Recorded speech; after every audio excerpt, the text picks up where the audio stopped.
Hi hello నమస్తే and welcome to trade tracker Telugu.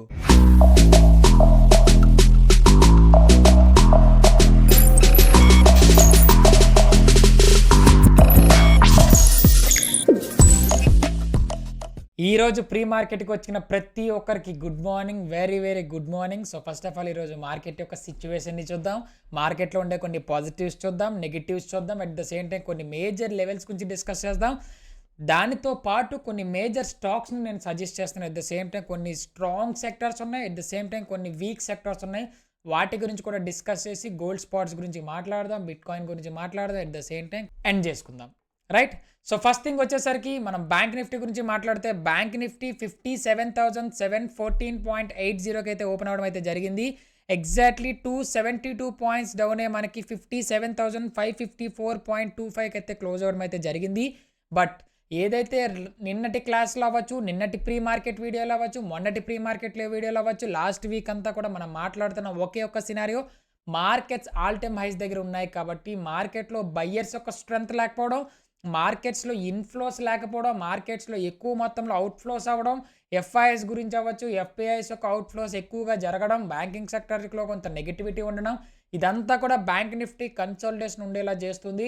So ఎక్కువగా ఎవరైనా ఎంట్రీస్ని ప్లాన్ చేసే వాళ్ళైతే బ్యాంక్ నిఫ్టీలో ఎస్పెషల్లీ కొంచెం జాగ్రత్తగా చేయండి. బ్యాంక్ నిఫ్టీస్ అయినా, నిఫ్టీస్ అయినా, సెన్సెక్స్ అయినా కొంత కన్సల్టేషన్ స్టేజెస్లో ఉన్నాయి కాబట్టి జాగ్రత్తగా ట్రేడ్ చేయమని చెప్పాను కదా. సేమ్ ఎగ్జాక్ట్లీ మార్కెట్లో అదే సినారియో కంటిన్యూగా మనం క్లియర్లీ అబ్జర్వ్ చేస్తూనే ఉన్నాం. మార్కెట్లో స్ట్రాంగ్ ఫాల్ అయితే కనిపిస్తుంది.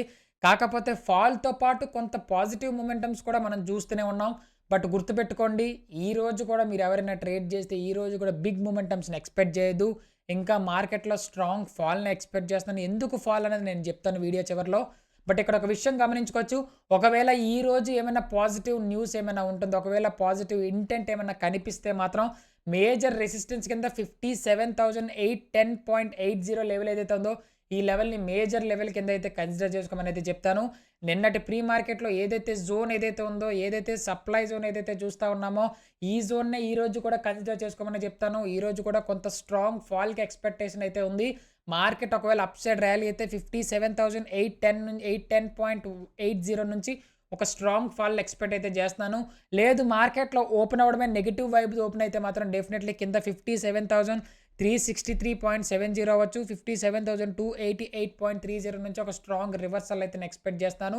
బట్ గుర్తుపెట్టుకోండి, స్ట్రాంగ్ పాజిటివ్ మొమెంటమ్స్ వచ్చినా, నెగిటివ్ మొమెంటమ్స్ వచ్చినా మార్కెట్లో పాసిబిలిటీస్ ఏవైతే ఉన్నాయో పాసిబిలిటీస్ దగ్గరకు వచ్చేటప్పుడు మార్కెట్లో ఏ జోన్ దగ్గరికైనా మేజర్ జోన్ దగ్గరకు వచ్చేటప్పుడు కొంచెం జాగ్రత్తగా ఉండడానికి అయితే ట్రై చేయండి. రైట్. అండ్ కొన్ని స్ట్రాంగ్ స్టాక్స్ కూడా ఉన్నాయి, వాటి గురించి కూడా డిస్కస్ చేద్దాం. అండ్ దాని గురించి మాట్లాడుకునే ముందు నిఫ్టీ గురించి మాట్లాడుకుంటే నిఫ్టీ మనకి ఎగ్జాక్ట్లీ 25,593.35కి అయితే ఓపెన్ అవడం అయితే జరిగింది. ఎగ్జాక్ట్లీ 88 పాయింట్స్ డౌన్ అయ్యి 25,510కి అయితే క్లోజ్ అవడం అయితే చూసుకోవచ్చు. 509.70కి అయితే క్లోజ్ అవడం అయితే చూసుకోవచ్చు.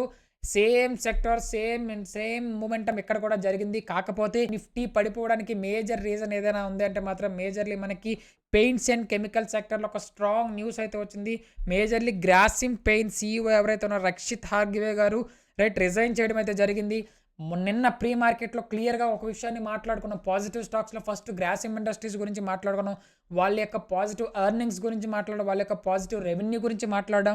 అది జరిగిన తర్వాత ఎప్పుడైతే రక్షిత్ హార్గివే గారు వాళ్ళు రిజైన్ చేయడం ఏదైతే ఉందో పెయింటింగ్ సెక్టార్లో మేజర్లీ ఒక డౌన్ ఫాల్ అయితే చూసారు. 6.5% అయితే ఫాల్ అయితే జరిగింది. సో ఆల్మోస్ట్ గ్రాసిమ్ ఇండస్ట్రీస్లో, గ్రాసిమ్ పెయింట్స్లో 2,965కి అయితే చేరుకోవడం మనం అబ్జర్వ్ చేసాం. ఈరోజు మేజర్ ఫాల్కి ఏదైనా కారణం ఉంది, ఇది ఒక మేజర్ రీజన్ అని చెప్పుకోవచ్చు గ్రాసిమ్ ఇండస్ట్రీస్ ద్వారా. ఎట్ ద సేమ్ టైం కొన్ని కన్జ్యూమర్ డ్యూరబుల్స్లో టైటాన్ అవ్వచ్చు, ట్రెంట్ అవ్వచ్చు, బాటా లాంటి స్టాక్స్లో కూడా కొంత ఎఫ్ఐఎస్ యొక్క సెల్లింగ్ ఏదైతే స్ట్రాంగ్గా జరిగింది, ఇదంతా కూడా నిఫ్టీ డౌన్ఫాల్ అవడానికి ఒక పెద్ద మేజర్ రీజన్స్ అనే చెప్పచ్చు. ఫస్ట్ ఆఫ్ ఆల్ లెవెల్స్ గురించి మాట్లాడుకుంటే లెవెల్స్ మనం నిన్నటి ప్రీ మార్కెట్లో చెప్పాను క్లియర్గా, మార్కెట్స్లో ఎక్కువ మొమెంటమ్స్ని ఎక్స్పెక్ట్ చేయొద్దు. ఒకవేళ ఎవరైనా ఎక్స్పెక్ట్ చేస్తే డెఫినెట్లీ ఫాల్ అయిపోయే ఛాన్సెస్ ఉన్నాయని చెప్పేసి ఎగ్జాక్ట్లీ నేను ఈరోజు కూడా అదే పాయింట్ని చెప్తున్నాను. మార్కెట్ ఈరోజు కూడా కొంత కన్సల్టేషన్ చూసే ఛాన్స్ ఉంది, లేదా ఒక స్ట్రాంగ్ ఫాల్ని ఎక్స్పెక్ట్ చేసే ఛాన్స్ అయితే ఉంటుంది. ఎవరైనా చెక్ చూసుకునే వాళ్ళైతే మాత్రం 25,554.25 లెవెల్ని ఇది ఒక స్ట్రాంగ్ సప్లై జోన్ కింద ఎక్స్పెక్ట్ అయితే చేయొచ్చు. ఇక్కడ నుంచి ఒక స్ట్రాంగ్ రివర్సల్ రావచ్చు. ఒకవేళ ఇది బ్రేక్ డౌన్ జరిగినా సరే మీరు పాజిటివ్‌గా అయితే చూడొద్దు. బికాజ్ ఎందుకంటే మీకు 25,621 లెవెల్ ఒక స్ట్రాంగ్ రెసిస్టెన్స్ కింద పనిచేసే ఛాన్స్ ఉంటది. ఎక్కడి నుంచైనా ఒక రివర్సల్ ఎక్స్‌పెక్ట్ చేయొచ్చు. ఎగ్జాక్ట్‌లీ ఏదైతే నిన్నటి మార్కెట్‌లో మనం ఏదైతే చూస్తున్నామో ఎగ్జాక్ట్‌లీ ఈ రోజు మార్కెట్‌లో కూడా ఇదే లెవెల్ నుంచి ఒక రివర్సల్ అయితే ఎక్స్‌పెక్ట్ చేసే ఛాన్స్ అయితే ఉంటుంది. సో ఈ 2 విషయాల్ని తప్పక చూడొచ్చు. ఎట్ ద సేమ్ టైమ్ ఒకవేళ గ్యాప్ డౌన్ ఓపెన్ అయితే మీకు 25,478 లెవెల్ ఏదైతే ఉందో ఈ లెవెల్‌ని మైన్యూట్ లెవెల్‌గానే చూడండి. ఇది స్ట్రాంగ్ బ్రేక్ అయితే చేసే ఛాన్స్ అయితే ఉంటుంది. స్ట్రాంగ్ జోన్ కింద చూద్దాం అనుకుంటున్నానంటే మాత్రం 25,422.70 అవ్వచ్చు. 25,378.75 లెవెల్ నుంచి ఒక స్ట్రాంగ్ రివర్సల్ అయితే ఎక్స్‌పెక్ట్ చేసే ఛాన్స్ అయితే ఉంటుంది. రైట్. అండ్ సెన్సెక్స్ గురించి వచ్చేసరికి సెన్సెక్స్ కూడా సేమ్ మార్కెట్ అంతా కూడా కన్సాలిడేషన్ స్టేజ్‌లో ఉంది. నిన్నటి ప్రీ మార్కెట్‌లో నేను క్లియర్‌గా చెప్పాను. మార్కెట్ స్పెసిఫిక్‌గా ఈ జోన్ దగ్గరికి వచ్చాక రియాక్ట్ అవుతుంది. 83,334 అవ్వచ్చు. 83,150 లెవెల్ నుంచి ఒక రివర్సల్ ఎక్స్‌పెక్ట్ చేసే ఛాన్స్ ఉంటుందని చెప్పాను కదా! ఎగ్జాక్ట్‌లీ మార్కెట్ ఆ లెవెల్‌కి రావడానికి గల రీజన్ చాలా సింపుల్. మార్కెట్‌లో నిన్న చెప్పిన రెసిస్టెన్స్ అవ్వచ్చు, ఈరోజు చెప్పిన జోన్ అవ్వచ్చు. ఏవైనా సరే ఈరోజు మీరు ట్రేడ్స్ ప్లాన్ చేసుకున్న వాళ్ళు గుర్తుపెట్టుకోండి. నిన్న ఎక్కడైతే రెసిస్టెన్స్ జరిగిందో 83,662 ఏదైతే ఉందో ఈ లెవెల్ నుంచి ఒక రివర్సల్ అయితే నేను ఎక్స్‌పెక్ట్ చేస్తున్నాను. స్ట్రాంగ్ బయింగ్ అయితే నాకు ఎక్కడ కనిపించడం లేదు. సో మేజర్‌లీ ఇక్కడ నుంచి ఒక రివర్సల్ ఎక్స్‌పెక్ట్ చేయొచ్చు. ఒకవేళ గ్యాప్ డౌన్ ఓపెన్ అయితే మాత్రం ఈ జోన్‌ని పూర్తిగా బ్రేక్ డౌన్ జరగాలి. 83,151 మార్కెట్స్‌లో కొంత నెగెటివ్ న్యూసెస్ ఉన్నాయని చెప్పేసి నెగెటివ్ ఎంట్రీస్ తీసుకోవడం అనేది డెఫినెట్‌లీ ఇది మీ మిస్టేక్ అవుతుంది. దీన్ని దృష్టిలో పెట్టుకొని ఈ జోన్‌ని బ్రేక్ డౌన్ అయ్యేంత వరకు వెయిట్ చేసిన తర్వాతనే మీరు సెన్సెక్స్‌లో అయితే ఎంట్రీస్‌ని ప్లాన్ చేసుకోండి. రైట్. సో ఇక్కడ వరకు మనం లెవెల్స్ గురించి మాట్లాడుకున్నాం. బట్ పాజిటివ్స్ ఏంటి, నెగెటివ్స్ ఏంటి అంటే ఫస్ట్ ఆఫ్ ఆల్ పాజిటివ్స్ గురించి మాట్లాడుకుంటే పాజిటివ్స్ వచ్చేసరికి డొమెస్టిక్ ఇన్వెస్టర్స్ ఎవరైతే ఉన్నారో వాళ్ళు ఎఫ్‌పిఎస్ యొక్క ఇన్వెస్టర్స్ ఎఫ్‌పిఐ యొక్క ఇన్‌ఫ్లోస్ కంటే ఎక్కువ మొత్తంలో జరగడం ఇది ఒక మార్కెట్‌లో కొంతలో కొంత పాజిటివ్ మొమెంటమ్‌కి ఒక దారి అయితే తీసింది. అండ్ నెగెటివ్స్ ఎక్కువగా ఉన్నాయి. ఫస్ట్ ఆఫ్ ఆల్ నెగెటివ్స్ ఏమైనా ఉన్నాయంటే మాత్రం మోస్ట్‌లీ ఈరోజు మార్కెట్ ఏదైతే ఈరోజు మార్కెట్ మేజర్‌లీ ఈరోజు మార్కెట్ మీరు ఎప్పుడైనా చూసుకోవచ్చు. మార్కెట్స్ నిన్నటి మార్కెట్‌తో కంపేర్ చేసుకుంటే ఈరోజు మార్కెట్‌లో కూడా కొంత సెల్లింగ్ ఎక్స్‌పెక్ట్ చేయొచ్చు అని చెప్తాను కదా! దానికి రీజన్ వచ్చేసి నిన్నటి మార్కెట్‌లో నెగెటివ్ క్లోజింగ్ జరగడం. ఎట్ ద సేమ్ టైమ్ ఈరోజు మార్కెట్‌లో ఆ బయింగ్ స్ట్రెంగ్త్‌ని ఎక్స్‌పెక్ట్ చేయలేకపోవడం. At the same time foreign funds outflows ఎక్కువగా జరగడం. ఇదంతా కూడా మార్కెట్ ఒక నెగెటివ్ వైబ్ అనే చెప్తా ఉన్నాను. At the same time metal అవ్వచ్చు, మెటల్ సెక్టర్ అవ్వచ్చు, కన్స్యూమర్ డ్యూరబుల్స్‌లో కూడా స్ట్రాంగ్ నెగెటివ్ న్యూస్ రావడం. ఎందుకంటే వాళ్ళ యొక్క రిజల్ట్స్ చూసుకుంటే వాళ్ళ రిజల్ట్స్‌లో కూడా కొంత నెగెటివ్ రిజల్ట్స్ రావడం. ఇదన్నీ కూడా మార్కెట్‌లో స్ట్రాంగ్ ఫాల్‌ని ఎక్స్‌పెక్ట్ చేయడానికి అయితే కారణంగా ఉన్నాయి. ఎట్ ద సేమ్ టైమ్ మనందరికీ తెలుసు. లాస్ట్ వీక్‌లో మాట్లాడుకున్నాం. యూఎస్, చైనా యొక్క టారిఫ్స్‌లో ఎటువంటి అన్‌చేంజ్డ్ డెసిషన్స్ జరగడం. ఇదంతా కూడా మెటల్ సెక్టార్‌లో కొత్త బయింగ్ రాకపోవడానికి ఒక కన్‌ఫ్యూజన్ జోన్‌ని క్రియేట్ చేయడానికి అయితే మేజర్ రీజన్ అనే చెప్పుకోవచ్చు. వీటన్నింటిని దృష్టిలో పెట్టుకొని నేను చెప్తా ఉన్నాను. ఎస్పెషల్లీ నిఫ్టీలో ఎవరైనా ట్రేడ్ చేసేవాళ్ళైతే మాత్రం ఈ విషయాన్ని డెఫినెట్‌లీ గుర్తుపెట్టుకోండి. ఈ వీక్‌ని డెఫినెట్‌లీ నెగ్లెక్ట్ చేయండి. ఈ వీక్ మీన్స్ ఈ రోజుతో మీకు ఈ వీక్ కంప్లీట్ అయిపోతుంది కాబట్టి నెక్స్ట్ వీక్‌లో ఈ 3 డేస్‌లో మనకొచ్చే రాబోయే 3 డేస్‌లో మనకేమైనా చేంజెస్ జరిగితే ఈరోజు అవ్వచ్చు, లేదా రేపు సాటర్డే అవ్వచ్చు, సండే అవ్వచ్చు. వీటిలో ఏమైనా మేజర్ చేంజెస్ జరిగితే నేను డెఫినెట్‌లీ ఒక వీడియో చేసి అయితే పెడతాను. So, definitely Monday pre market వీడియోని చూసిన తర్వాత మీరు మార్కెట్‌లో ఎంట్రీస్‌ని అయితే ప్లాన్ చేసుకోండి. రైట్. అండ్ ఇప్పుడు స్ట్రాంగ్ సెక్టార్స్ గురించి మాట్లాడదాం. స్ట్రాంగ్ సెక్టార్స్ ఏమైనా ఉన్నాయంటే మాత్రం మేజర్‌లీ ఐటీ సెక్టర్ అనే చెప్తాను. ఎందుకంటే గ్లోబల్లీ వాళ్ళ యొక్క స్ట్రెంత్ పెరగడం అవ్వచ్చు. ఐటీ సెక్టర్ నిన్న నెగెటివ్‌గా చెప్పాను. ఈరోజు పాజిటివ్‌గా చెప్పడానికి రీజన్ గ్లోబల్ సెంటిమెంట్స్ ఏవైతే ఉన్నాయో అవి పాజిటివ్‌గా టర్న్ అవుతున్నాయి. Especially in IT sector and stable outlooks ఉండడం అవ్వచ్చు. మార్కెట్ మీద మార్కెట్‌లో ఐటీ సెక్టర్ మీద ఒక స్ట్రాంగ్ బయింగ్ అయితే జరుగుతా ఉంది. At the same time majorly dollar యొక్క స్ట్రెంత్ పెరగడం. ఇదంతా కూడా ఐటీ సెక్టర్‌కి ఒక పాజిటివ్ వైబ్ అయితే క్రియేట్ చేసింది. మేజర్‌లీ ఎవరైనా స్టాక్స్ చూద్దాం అనుకుంటున్నారు ఈరోజు సెక్టార్‌లో ఈ ఐటీ సెక్టర్ పాజిటివ్‌గా ఉందని చెప్తా ఉన్నారు. ఎవరైనా మీరు స్టాక్స్‌ని సజెస్ట్ చేయండి అంటే మాత్రం నేనైతే మాత్రం టీసీఎస్ ఒకటి చెప్తాను. At the same time Infosys ఎందుకో మీ అందరికీ తెలుసు. నేనంటే ప్రీ మార్కెట్ చూసే వాళ్ళకి అర్థమవుతుంది. At the same time HCL tech. ఈ 3 స్టాక్స్‌లో ఒక స్ట్రాంగ్ పాజిటివ్ వైబ్స్ అయితే కనిపిస్తున్నాయి. టెక్నికల్‌గా కూడా కొంత పాజిటివ్ మొమెంటమే క్రియేట్ అవుతుంది. So, Infosys and TCS and HCL టెక్‌ని అయితే కన్సిడర్ చేసుకోండి. అండ్ బ్యాంకింగ్ సెక్టర్‌ని చూసుకుంటే మేజర్‌లీ బ్యాంకింగ్ సెక్టర్ కూడా కొంత పాజిటివ్‌గానే ఉన్నాయి.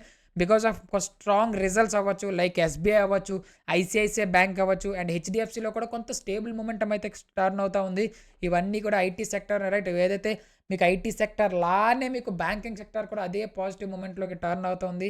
ఎట్లయితే కొన్ని పాజిటివ్ రిజల్ట్స్ వల్ల ఎట్లయితే మార్కెట్స్ టర్న్ అవుతూ ఉన్నాయో సేమ్ వాటిని బేస్ చేసుకొని నేను చెప్తా ఉన్నాను. Majorly ICICI bank, HDFC and ఎస్బీఐని మేజర్‌లీ కన్సిడర్ చేసుకోండి. అండ్ వీక్ సెక్టార్స్ గురించి వచ్చేస్తే వీక్ సెక్టార్స్లో మేజర్లీ చెప్పినట్టు నిఫ్టీ గురించి చెప్పినప్పుడు చెప్పాను కదా, పెయింట్స్ అండ్ కెమికల్ సెక్టార్లో మేజర్లీ గ్రాసిమ్ సీఈఓ ఎవరైతే ఉన్నారో రక్షిత్ హాగ్వే గారు రిజైన్ చేయడం, గ్రాసిమ్ ఇండస్ట్రీస్ అండ్ గ్రాసిమ్ పెయింట్స్లో ఒక మేజర్ ఫాల్ అయితే చూసాము. బికాజ్ గుర్తుపెట్టుకోండి, మేజర్ సీఈఓ ఎవరైతే వాళ్ళు ప్రాఫిట్లోకి తీసుకువెళ్ళిన సీఈఓ ఎవరైతే ఉన్నారో వాళ్ళు ఎప్పుడైతే ఆయన రిజైన్ చేశారో స్ట్రాంగ్ ఫాల్ని అయితే చూశారు గ్రాసిమ్ ఇండస్ట్రీస్లో. ఇది ఒక నెగిటివ్ వైబ్ అనే చెప్పుకోవచ్చు. రాబోయే రోజులు ఇది ఒక స్ట్రాంగ్ ఫాల్కి కారణం అవుతుంది. బికాజ్ మనకి స్ట్రాంగ్ పాజిటివ్ రిజల్ట్స్ని పోస్ట్ చేశారన్న ఆనందం కంటే రైట్ సీఈఓ రిజైన్ చేసిన ఒక ఫియర్ మార్కెట్లో క్లియర్లీ కనిపిస్తుంది. మీరు చెక్ చేసుకోవచ్చు, చార్ట్ పరంగా కూడా టెక్నికల్గా కూడా అదే ఫియర్ అయితే కనిపిస్తుంది. సో ఎవరైనా చెక్ చేసే వాళ్ళు పెయింట్ ఇండస్ట్రీస్ అండ్ కెమికల్ ఇండస్ట్రీస్ని డెఫినెట్లీ నెగ్లెక్ట్ చేయమని చెప్తాను.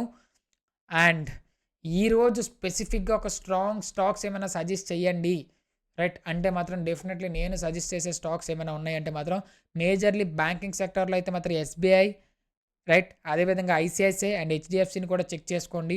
అండ్ అదేవిధంగా మీకు ఇంకేమైనా స్టాక్స్ ఉన్నాయంటే మాత్రం పంజాబ్ నేషనల్ బ్యాంక్ అవ్వచ్చు, బ్యాంక్ ఆఫ్ బరోడా అవ్వచ్చు అండ్ కెనరా బ్యాంక్ కూడా టెక్నికల్గా కూడా స్ట్రాంగ్ లెవెల్స్ని అయితే చూపిస్తూ ఉంది.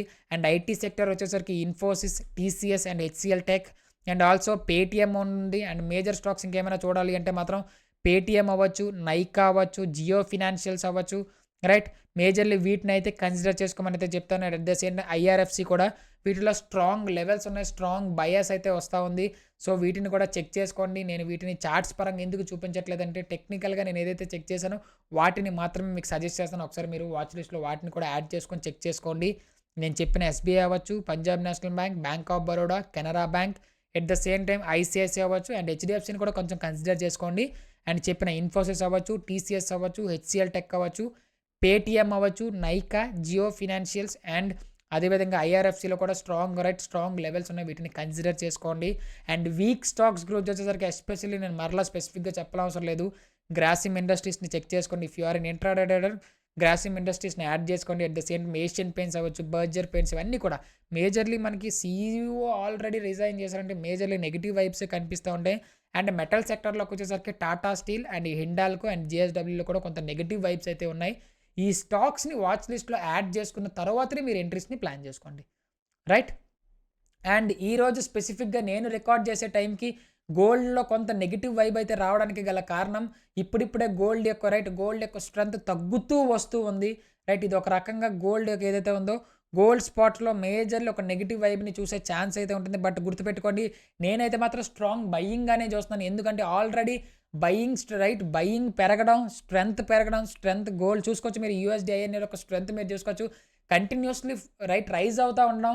గోల్డ్ స్పాట్స్లో ఇప్పుడు ఏవైతే మొమెంటం చూస్తున్నారు, ఏవైతే నెగిటివ్ మొమెంటం చూస్తున్నారు, ఇదంతా ఒక పుల్ బ్యాక్ కింద నేను కన్సిడర్ చేసుకున్నాను, ఒక కరెక్షన్గానే కన్సిడర్ చేసుకున్నాను. ఎవరైనా మీరు గోల్డ్ స్పాట్స్లో ట్రేడ్ చేసే వాళ్ళైతే మాత్రం స్పెసిఫిక్గా ఒక విషయాన్ని గుర్తుపెట్టుకోండి, జోన్స్ నుంచి స్ట్రాంగ్ రియాక్షన్స్ వచ్చా కొంత పాజిటివ్గా చూడడానికి ట్రై చేయండి. బికాస్ ఆఫ్ లెవెల్స్ అవ్వచ్చు, టెక్నికల్గా కూడా అంతే పాజిటివ్ ఇంటెంట్ కనిపిస్తుంది కాబట్టి రైట్ మేజర్లీ బయ్యింగ్గా చూడడానికి ట్రై చేయండి right. And at the same time బీటీసీలో బిట్కాయిన్స్లో ట్రేడ్ చేసే వాళ్ళైతే మాత్రం నేను నెగ్లెక్ట్ చేయమనే చెప్తాను. ఎందుకు నెగ్లెక్ట్ చేయమంటున్నా అంటే బికాస్ ఆఫ్ అన్చేంజ్ డిసిషన్స్ ఏవైతే జరుగుతున్నాయో వీటన్నింటినీ దృష్టిలో ఎస్పెషల్ ఇన్ చైనాలో ఏదైతే అన్చేంజ్ డెసిషన్స్ ఏవైతే జరుగుతున్నాయో వాటిని దృష్టిలో పెట్టుకోండి. ఎందుకంటే because China is the most occupied in BTC. So that's why నేను చెప్తా ఉన్నాను, ఎవరైనా ట్రేడ్స్ని ప్లాన్ చేసుకునే వాళ్ళైతే మాత్రం బీటీసీని కొద్దిగా నెగ్లెక్ట్ చేయమని అయితే చెప్తాను రైట్. సో ఎక్కడ వరకు మీరు వీడియో చూసారంటే డెఫినెట్లీ మన కంటెంట్ మీకు నిజంగా నచ్చిందని అనుకుంటాను. చివరి వరకు మీరు చూసారంటే డెఫినెట్లీ ఒక కమెంట్ చేయడం అయితే మర్చిపోద్దు. మీరు కమెంట్ చేస్తే ఇంకా ఎక్కువ మందికి రీచ్ అయ్యే ఛాన్స్ ఉంటుంది. మేము పెట్టే ఈ 15 మినిట్స్ ఎఫర్ట్స్ అవ్వచ్చు, 12 మినిట్స్ ఎఫర్ట్స్ అవ్వచ్చు, మీకు నిజంగా నచ్చితే ఒక లైక్ చేసి మీ ఫ్రెండ్స్ అండ్ ఫ్యామిలీతో షేర్ చేసి రైట్ మమ్మల్ని మన ఛానల్ని సబ్స్క్రైబ్ చేయమని చెప్పండి. సో రాబోయే రోజుల్లో ఇంకా డెవలప్ చేస్తూ వస్తాం. సో లెవెల్స్ పరంగా అవ్వచ్చు, స్టాక్స్ పరంగా అవ్వచ్చు, రీసెర్చ్ పరంగా అవ్వచ్చు, మేము రీసెర్చ్ చేసి మీకు స్టాక్స్ని అయితే సజెస్ట్ చేస్తే చెప్తాము. బట్ గుర్తుపెట్టుకోండి, మీరు నిజంగానే మమ్మల్ని సపోర్ట్ చేస్తే కమెంట్ చేసి సపోర్ట్ చేయడానికి ట్రై చేయండి. మీ కమెంట్ మా రాబోయే రోజుల్లో ఎక్కువ వీడియోస్ చేయడానికి ఒక బూస్టప్లో అయితే పనిచేస్తుంది right. So Monday pre market వీడియోలో మరలా కలుద్దాం. సో అప్పటి వరకు take care, happy weekend and happy trading. జై హింద్.